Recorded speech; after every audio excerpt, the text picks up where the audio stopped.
All right, y'all, now we're getting back to our more regular scheduled content. Today, we're going to be breaking down the I don't have time objection. So if you're getting that on sales calls, you're getting shafted by that on sales calls, this is going to be the video for you. If you guys don't know, this is the Act First show. This is where we make sales simple for online coaches, and I'm your host, Chandler Molyneux, Chad Molyneux, whatever you want to call me. If you guys haven't subscribed, if you're just a ghost watcher, you're watching the content, you're enjoying the content, but you haven't subscribed, what the heck are you doing? What the heck are you doing? That's how you can repay the show. I'm not asking for anything. Currently, I'm not even selling any coaching. So the best way that you could repay me for creating the content is by hitting that subscribe button. So please make sure that you like and subscribe. All right.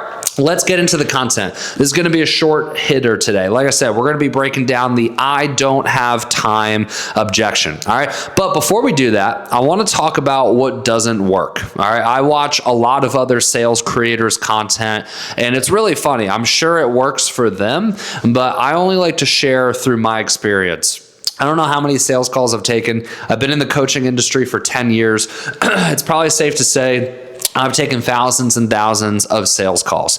By the age of 28, I've done over 8 figures in online coaching sales. I did my first million at the age of 24. So got a lot of experience under my belt. And like I said, I'm only sharing what has worked from my experience. But here's what I've noticed doesn't work. All right. So you get hit with the I don't have time objection. I just don't have time. I don't have time for this, right? And you get combative, right? And you say, something to the effect of like, well, what do you spend your time on? Let's break it down. What do you spend your time on? I'm sure there are things that you're spending your time on that really aren't, paying you dividends, that aren't giving you a return on your time, that if we replace that with this, you're going to get a better return on your investment, right? And logically, that makes sense, right? If somebody says, I don't have time, and let's say it's a fitness offer, right? Like obviously if they lose, it's going to be, if they're spending time on Netflix, their time is going to be better spent working out and losing the weight. So that's going to have a better return on their time, right? Like logically, that makes sense. But that approach doesn't work. Why doesn't that approach work? That approach doesn't work because you're not sitting on the same side of the table. It's almost combative, right? You're almost, telling them that they can spend their time in a better way. And some people aren't going to receive that well, right? So it's almost combative. But really the main reason why that doesn't work, like I said, it's a very logical response, is because there's no emotional anchor. Emotions is what moves people, right? Emotions is what gets people to take action. So a very simple framework when you're handling an objection is to tie in the emotion first, get them emotionally involved first, and then explain it logically, right? Just explaining things logically is never going to work. It's going to go over their head and or they will get defensive. But if you get them emotionally bought in and then explain logically, they're going to be a lot more open to what you have to say. All right. So like I said, we make sales simple here. I'm not going to hit you with all this crazy sales jargon. I'm just going to explain it simply in layman's terms so you guys can actually walk away from the video and have some freaking value. All right, so let's go ahead and break down what does work. So just like every other sales objection, you're going to agree. Chad, I'm just not sure if I have time for this program right now. It might be better for me to start this in December when, my schedule frees up a little bit.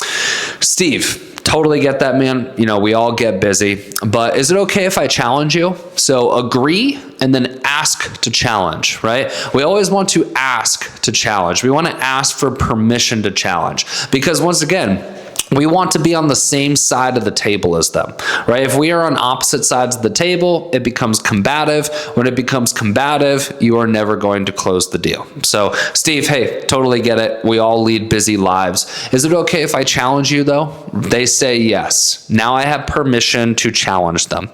All right, now what we're going to say is we're going to bring up, hopefully at this point you've found their why in the discovery section of the call, and we're going to re-bring up their why, right? So we're going to say, Hey, once again, totally get, we all get busy. You know, earlier in the call, you told me you really need to lose these 100 pounds because you're afraid that you're not going to be able to walk your daughter down the aisle.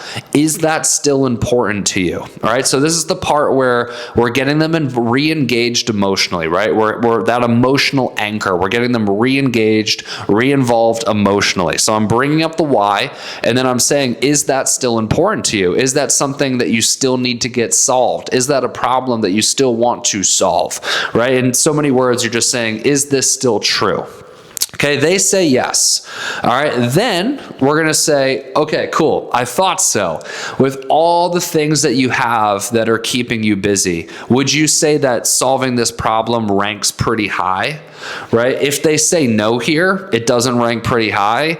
This is probably somebody you don't want in your program, right? Because this is going to be the person that you're chasing down for their check-in. This is going to be the person that complains. This is going to be the person that doesn't get results. This is going to be the person that asks for a refund. Okay, so this would be somebody that I would advise you not to sell if that's the case, right? But if we say with all that has gotten you busy, would you say that solving this problem is a high priority?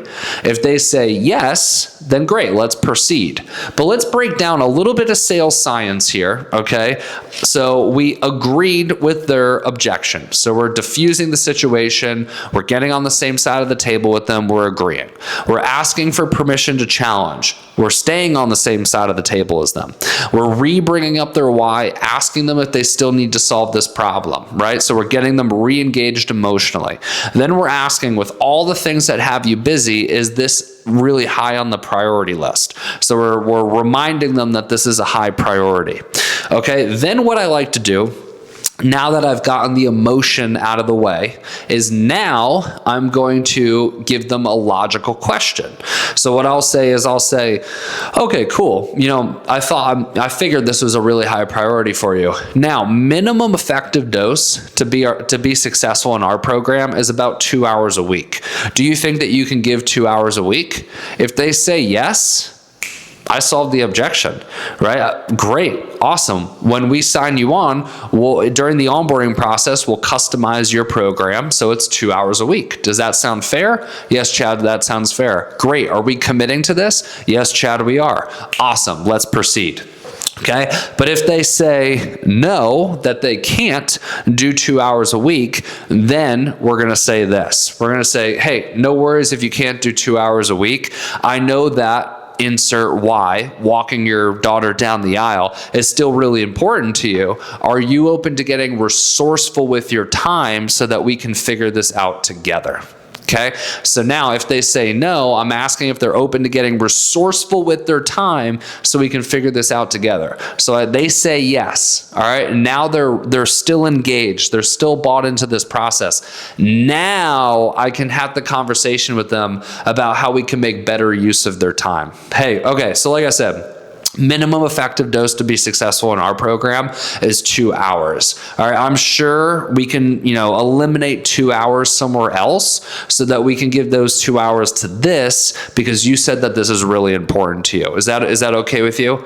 Amazing. Okay, where do you think you can cut back 2 hours? Maybe it's Netflix, maybe it's whatever, right? Then now you're having the dialogue. Now you're having the conversation on how you can solve this problem, and you're working together as a team, not you telling them, right?